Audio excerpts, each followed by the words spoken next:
નવા વર્ષની શરૂઆત સાથે જ લોકો પોતાના શુભ કાર્યો જેવા કે લગ્ન, ગૃહ પ્રવેશ અને ખરીદી માટે શુભ મુહૂર્તોની રાહ જોતા હોય છે.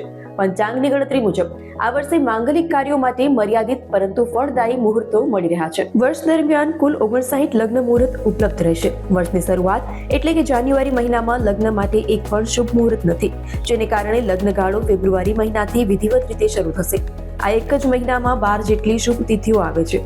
લગ્ન સિવાય આ વર્ષે ગૃહ પ્રવેશ માટે કુલ 37 શુભ દિવસો ફાળવવામાં આવ્યા છે. ગૃહ પ્રવેશનો પ્રથમ અવસર પણ ફેબ્રુઆરી મહિનામાં જ પ્રાપ્ત થશે.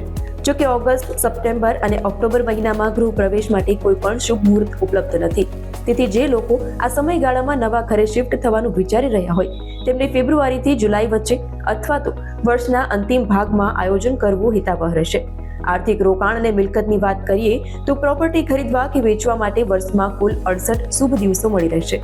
બીજી તરફ વાહન ખરીદવા માટે આ વર્ષ ખૂબ જ અનુકૂળ જણાય છે, કારણ કે કાર અને અન્ય વાહન ખરીદવા માટે વર્ષમાં કુલ 88 શુભ મુહૂર્ત છે.